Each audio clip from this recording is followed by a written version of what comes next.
जिस सत्ता के जरिए उनको दबाया गया, उनके परिवार के साथ तरह तरह के अत्याचार किए गए, उनके पति की हत्या की गई, उनके देवर जी आज भी जेल में हैं, उनकी बेटी का बलात्कार किया गया, उसके बाद एक्सीडेंट कराया गया, वही सत्ता अपने हाथों में लें और खुद के लिए अपनी लड़ाई लड़ें। इसी तरह नौजवान तमाम परीक्षाएं दे चुके हैं लेकिन उनको नौकरी नहीं मिल रही है। सदफ जाफर के बारे में आप सबने सुना होगा। सदफ जाफर ने एनआरसी सीए के समय बहुत संघर्ष किया। पुलिस उनको उठाकर ले गई, बेवजह उनको जेल में डाला। उनके 2 बच्चे अकेले घर पे थे, उनकी देखभाल के लिए कोई नहीं था। फिर भी सदफ ने खूब संघर्ष किया, आवाज उठाई। उसके बाद भी जब सरकार ने तमाम पोस्टर छपवा के प्रदेश की शहरों में लोगों के चेहरों की फोटोग्राफ उन पोस्टरों पे लगाकर उनके बारे में प्रशासन ने लिखा, तब भी सदफ जी का नाम उसमें था। फिर भी उन्होंने संघर्ष किया और वो पीछे नहीं हटे। कई ऐसे नौजवान हैं जो 2-2, 3-3 बार परीक्षाएं देते हैं, परीक्षा रद्द हो जाती है, पेपर लीक हो जाता है, वो कट ऑफ चेंज हो जाता है। उनके बारे में क्यों नहीं सोचा जा रहा है? जिन महिलाओं पर अत्याचार हो रहा है उनके बारे में क्यों नहीं सोचा जा रहा है?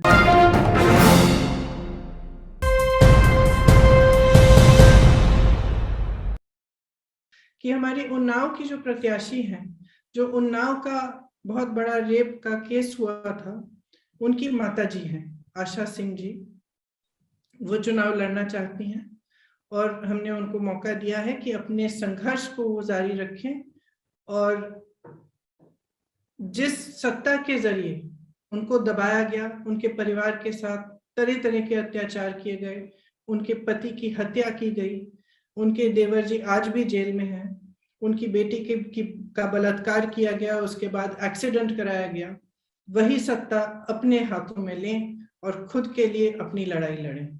इसी तरह से सोनभद्र में जो आदिवासियों के साथ हुआ था, एक नरसिंहार आपको याद होगा कि हुआ था, जिसमें 13 आदिवासियों की मौत हुई थी। उस समय एक लड़का, आदिवासी लड़का था रामराज गोंड, जिन्होंने उनकी आवाज उठाई, उनके लिए संघर्ष किया। आज रामराज गोंड हमारे जिला अध्यक्ष हैं, पिछले 2 सालों से हमारे जिला अध्यक्ष रहे हैं। उन्होंने राजनीति करनी शुरू की और आज वह सोनभद्र में उम्भा से वह खड़े होंगे और इस संघर्ष को जारी रखेंगे। इसी तरह से आपको मालूम होगा कि आशा बहनों ने कोविड के समय कितनी बड़ी इस देश की सेवा की, कि अपने जीवन को ध्यान में न रखते हुए घर घर गई, सेवा की, जिसको कोरोना था दवाइयां पहुंचाई और उनका मानदेय कभी बढ़ाया नहीं गया। उस मानदेय को बढ़ाने के लिए एक संघर्ष किया गया था। इसमें पूनम पांडे जी आशा बहू हैं, वह उन्होंने संघर्ष को मजबूती से उठाया। हाल ही में आपने देखा होगा एक वीडियो में उनको खूब पीटा गया, पुलिस ने उनको पकड़ा, प्रशासन ने उनको मारा पीटा, बस में घसीट के ले गए, उनके ऊपर बैठ के उनका गला दबाया कि तुमने हिम्मत कैसे की ये सवाल उठाने के लिए। तो पूनम पांडे जी भी शाहजहांपुर से चुनाव लड़ रही हैं। सदफ जाफर के बारे में आप सबने सुना होगा। सदफ जाफर ने एनआरसी सीए के समय बहुत संघर्ष किया।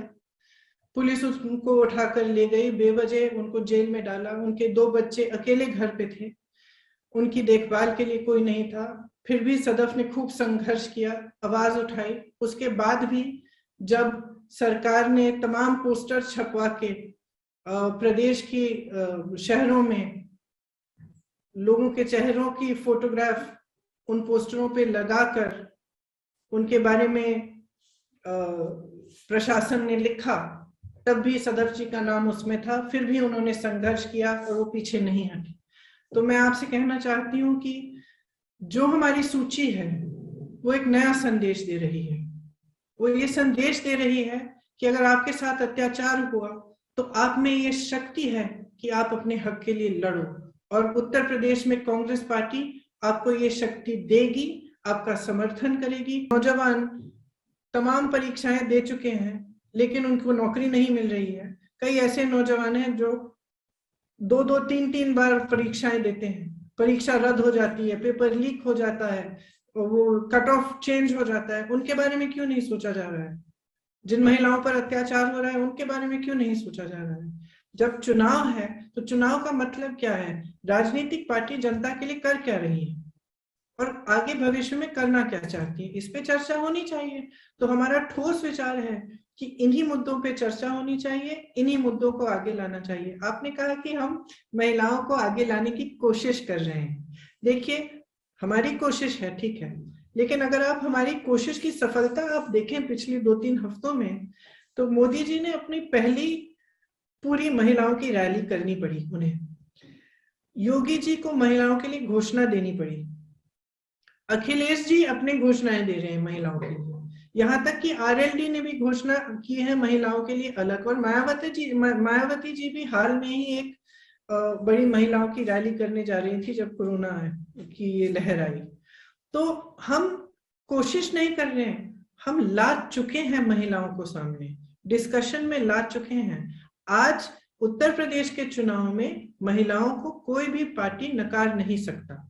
मैं समझती हूं कि एक सफलता है और इसी तरह से हम ऐसे मुद्दे उठाते रहेंगे जिनको हम सेंटर स्टेज पे लाएं, ताकि कोई भी राजनीतिक दल हो उनको नकार नहीं पाएगा। कौन से मुद्दे हैं ये? जैसे मैंने कहा, मुख्य रूप से विकास के मुद्दे हैं। सेहत के लिए क्या किया जाएगा, शिक्षा के लिए क्या किया जाएगा, रोजगार के लिए क्या किया जाएगा, सामाजिक सशक्तिकरण के लिए क्या किया जाएगा, ये मुद्दे हैं।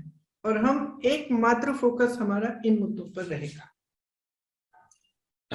Thank you, ma'am. I'm going to go to Vikrant now. Vikrant from TV9, please come in.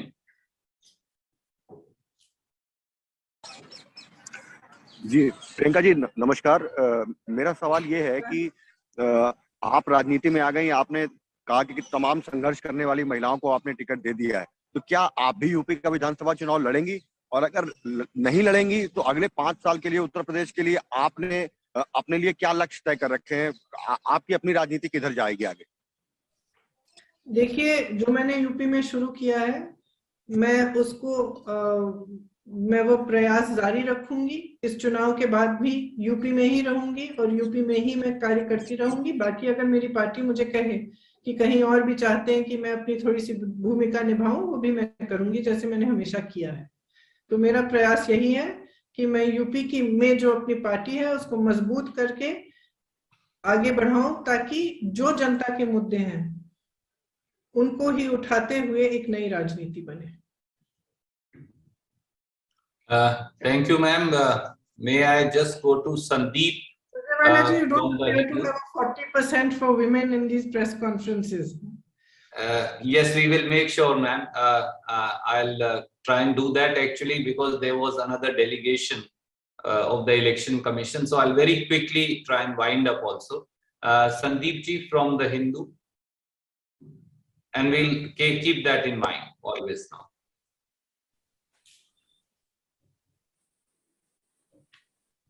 Sandeep, can you hear us?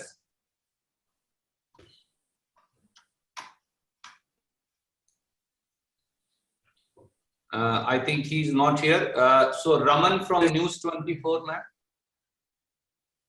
Ramanji, News 24 say he's been raising his hand for, he was the first one to raise his hand.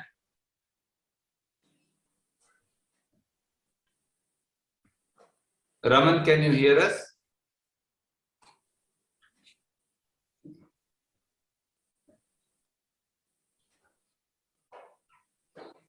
Sandeep is here. He's raising his hand. Can you please